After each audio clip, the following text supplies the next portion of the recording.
بسم اللہ الرحمن الرحیم الصلاۃ والسلام علیک یا رسول اللہ وعلی آلک و اصحابک یا حبیب اللہ۔ لاکھوں کروڑوں درود محمد اور آل محمد پر کہ جن کے صدقے اور وسیلے سے اللہ پاک نے ہم پر اپنی بے پناہ عنایات جاری رکھی ہوئی ہیں۔ معزز سامعین کرام السلام علیکم۔ آسمہ یاسر جو کہ ہمارے ادارہ درود اکیڈمی کے واٹس ایپ گروپ کی خاتون ممبر ہیں، اپنا دوسرا مشاہدہ یا روحانی خواب کہہ لے بیان کرتی ہیں کہ اسٹڈی کے سارے دورانیے میں درود شریف پڑھنا میرا محبوب مشغلہ اور معمول بن چکا تھا، لیکن اس کے ساتھ ساتھ ایک خواہش بھی دل میں پروان چڑھنے لگی تھی کہ مجھے بھی آقا کریم صلی اللہ علیہ وآلہ وسلم کا دیدار نصیب ہو، میں بھی نبی کریم صلی اللہ علیہ وآلہ وسلم کے دیدار کا شرف حاصل کروں۔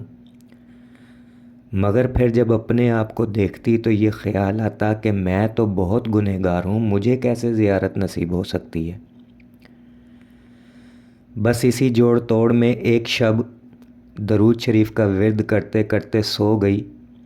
خواب دیکھا کہ ایک کچا میدان ہے جس میں ایک بڑا سا لکڑی کا خوبصورت لیکن سادہ سا اسٹیج بنا ہوا ہے، اور اس اسٹیج پر حضور نبی کریم صلی اللہ علیہ وآلہ وسلم تشریف فرما ہے۔ میں اپنے گھر میں ہوتی ہوں تو کوئی مجھے آ کر بتاتا ہے کہ حضور نبی کریم صلی اللہ علیہ وآلہ وسلم تشریف لائے ہوئے ہیں۔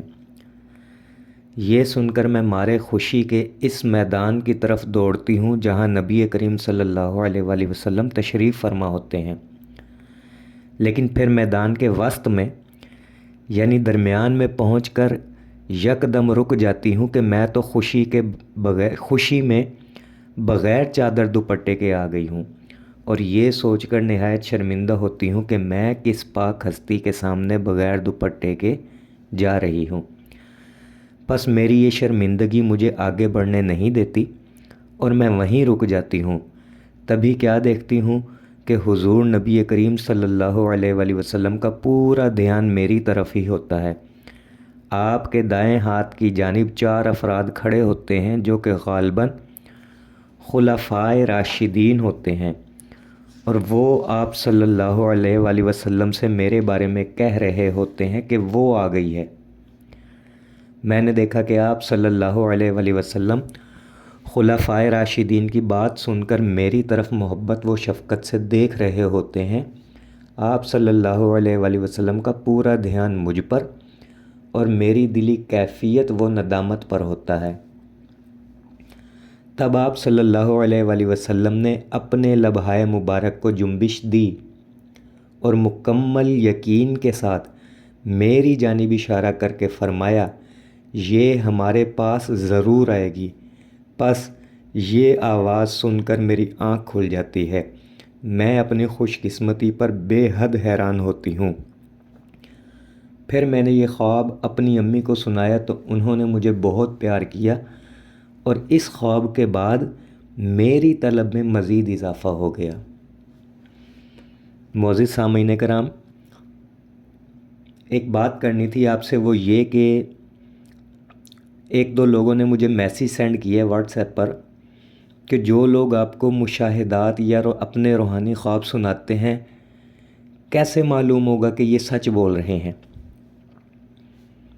اور دوسری بات یہ کی گئی مجھ سے کہ ہم بھی کثرت سے درود پڑھ رہے ہیں لیکن ہمیں مشاہدات یا روحانی خواب نہیں آ رہے، تو ہمیں کیا کرنا چاہیے؟ دیکھیں، سب سے پہلے سوال کا جواب تو یہ دوں گا کہ میں نے اپنی زندگی میں یہ دیکھا ہے کہ لوگ اللہ کے نام کی جھوٹی قسم تو اٹھا سکتے ہیں، لیکن حضور نبی کریم صلی اللہ علیہ وآلہ وسلم کے نام مبارک کا سہارا لے کر جھوٹ نہیں بول سکتے۔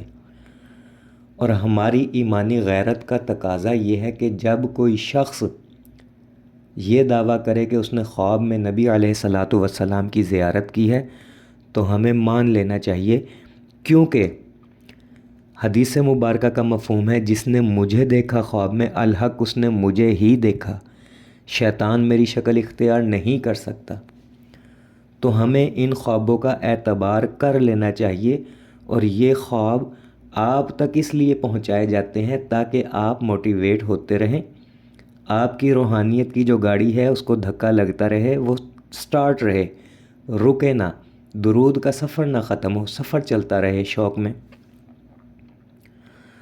اور دوسری بات یہ کہ آپ کو اگر روحانی خواب یا مشاہدات نہیں ہو رہے تو اس میں پریشان نہ ہوں۔ میں نے اپنی پچھلی ایک ویڈیو میں کہا تھا یہ عنایات ہوتی ہیں، جس پر بھی ہو جائے۔ بات سمجھ آ رہی ہے نا؟ جتنا دیا سرکار نے مجھ کو، اتنی میری اوقات نہ تھی، یہ سب تمہارا کرم ہے آقا، کہ بات اب تک بنی ہوئی ہے۔ تو یہ ان کا کرم ہے، وہ جس پہ چاہے کر دے۔ آپ کا درود پھر بھی مقبول ہے۔ ایسا نہیں ہے کہ اگر میرے جو مشاہدات ہیں مجھے روزانہ ہو رہے ہیں، یا خواب مجھے روزانہ آ رہا ہے اور میں آپ سے بیان بھی کر رہا ہوں، اور اگر بیچ میں گیپ آ جاتا ہے تو میں پریشان نہیں ہوتا۔ ایک مثال دے رہا ہوں میں آپ کو، میں پریشان نہیں ہوتا کہ 2 مہینے ہو گئے مجھے تو کوئی روحانی خواب نہیں آیا، پتہ نہیں میرا درود قبول ہو بھی رہا ہے یا نہیں ہو رہا۔ درود ہر حال میں قبول ہے، وہ نہیں رکتا قبول ہونا۔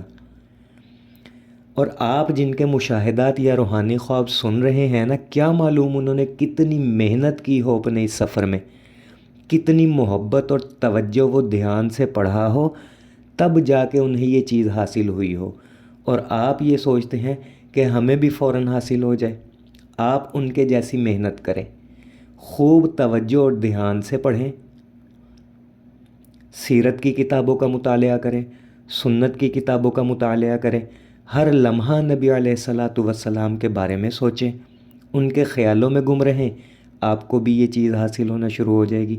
وہ میں نے اپنی ایک ویڈیو میں اس چیز کا بھی ذکر کیا تھا کہ جب ہم رات کو سونے سے پہلے درود شریف لکھتے ہیں نا، تو ہاتھ سے لکھ بھی رہے ہوتے ہیں، زبان سے پڑھ بھی رہے ہوتے ہیں، اور دماغ میں ایک خاکہ بھی چل رہا ہوتا ہے۔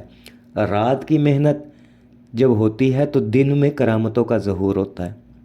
اولیاء اللہ رات کو اللہ کے سامنے کھڑے ہوتے ہیں تو دن میں ان سے کرامتوں کا ظہور ہوتا ہے۔ جو بندہ رات کو محنت کرتا ہے نا، وہ دن میں ضرور کامیاب ہوتا ہے۔ راتوں کو اٹھیں، تہجد میں اٹھیں، تہجد میں نہیں اٹھا جاتا تو سونے سے پہلے باوضو ہو کر 10 منٹ کے لیے بس کر لے، زیادہ نہیں، باوضو ہو کر اتحیات کی شکل میں بیٹھ کر سر کو دل کی جانب جھکا لے، اور تصور کرے کہ آپ روضہ رسول صلی اللہ علیہ وآلہ وسلم کے سامنے بیٹھے درود پڑھ رہے ہیں، اور آقا کریم صلی اللہ علیہ وآلہ وسلم آپ کا درود سن رہے ہیں، اور ایک نور ہے جو آپ کے دل و دماغ میں اتر رہا ہے درود شریف کا۔ اس توجہ سے پڑھیں، اس محنت سے پڑھیں، انشاءاللہ آپ کو بھی کامیابی ملے گی، دنیا اور آخرت دونوں میں کامیابی ملے گی۔ پھر بھی اگر مشاہدات نہیں ہو رہے، خواب نہیں آ رہے، تو پریشان ہونے کی ضرورت نہیں ہے، آپ کا درود قبول ہے۔ فیض کی صورت میں نے آپ کو پچھلی ویڈیو میں بتا دی تھی، آپ نوٹ کریں کہ آپ کے اندر درود پڑھنے سے کیا کیا تبدیلیاں آئیں۔ اگر تو واقعی آپ کی زندگی تبدیل ہو رہی ہے تو سمجھ لیں آپ کا درود ہر حال میں قبول ہے اور اس کا فیض بھی مل رہا ہے۔ اور اگر آپ میں تبدیلیاں نہیں آ رہی، وہی عادات ہیں، وہی اطوار ہیں، تو پھر آپ کو محنت کی ضرورت ہے۔ دعا گو ہوں کہ اللہ پاک ہم سب کو کثرت سے درود شریف پڑھنے، پڑھوانے، لکھنے، لکھوانے اور اس کی اشاعت و تبلیغ کرنے والا بنائے۔ صلی اللہ علی محمد، صلی اللہ علی محمد، صلی اللہ علی محمد۔ السلام علیکم۔